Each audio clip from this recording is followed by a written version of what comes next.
Dad could relate to people from all walks of life. He was an empathetic man. He valued character over pedigree, and he was no cynic. He looked for the good in each person, and he usually found it.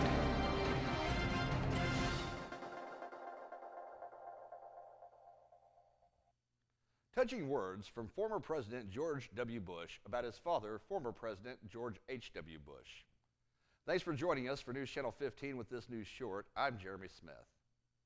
In a touching moment at the U.S. Capitol Rotunda yesterday, former Senator Bob Dole, who is in a wheelchair at age 95, stood up with the help of his aide to pay respects to former President George H.W. Bush, who passed away this past Saturday. Video footage captures Dole being wheeled up to Bush's casket, and with the help of his aide, a determined Dole stands up and salutes Mr. Bush before retiring back to his chair.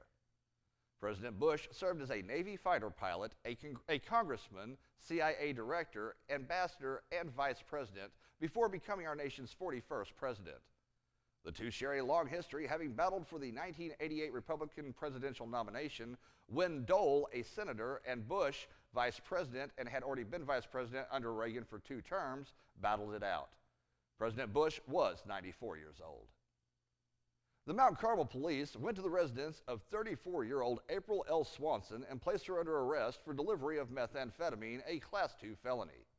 According to WSJD, the arrest of Swanson was a result of an undercover narcotics investigation conducted by Mount Carmel Police Department.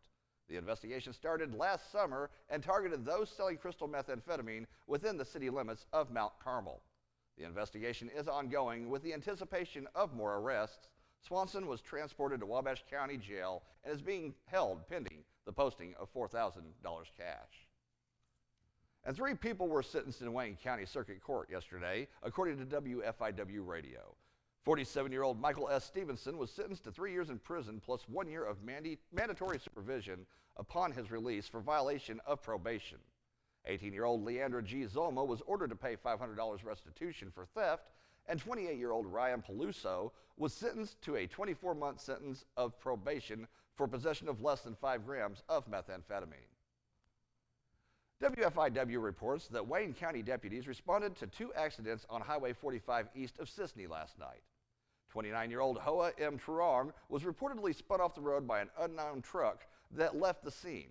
Earlier in the night, 48-year-old Ernest L. Kuntz lost control of his vehicle due to snow on a single roadway and crashed with no other involved injuries. No citations or injuries were reported in either crash. And in other news, Wayne and Edwards County deputies have reported the theft and recovery of property stolen from a home in eastern Fairfield. A truck, trailer, and 4-wheeler were reportedly taken yesterday afternoon by unknown subjects, and the items were found about 4 miles southeast of Albion last night. Police say it appears that the truck broke down and the suspects then abandoned it. And a change in Illinois leadership has resulted in Illinois Farm Bureau members discussing potential changes to their policy book. One of those changes could be an increase in the motor fuel tax, although officials aren't sure how much of an increase they're speaking of. Another potential change deals with the sale of recreational marijuana, which the IFB opposes, but new government leadership says they may decide to legalize. And a top University of Illinois official says a new campus committee won't be choosing a replacement for the school's former mascot. Chancellor Robert Jones says the new Commission on Native Imagery, Healing, and Reconciliation could recommend a process to picking a mascot, but no more.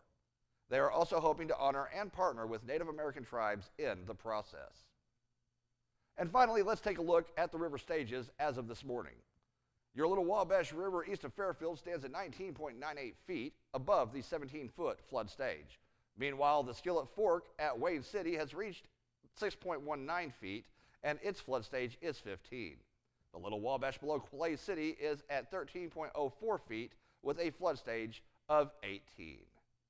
And that's it for this news break, but before I go, I just want to say that after 2 years at Wabash Valley College and News Channel 15, my time here appears to be coming to an end. So as I sign off for what may be my final time here, I just want to say what a great experience this has been, and a special thank you to Mr. Kyle Peach and Scott Allen for all of their guidance during my time here. For News Channel 15 with the news break, I am Jeremy Smith. Have a great rest of your day.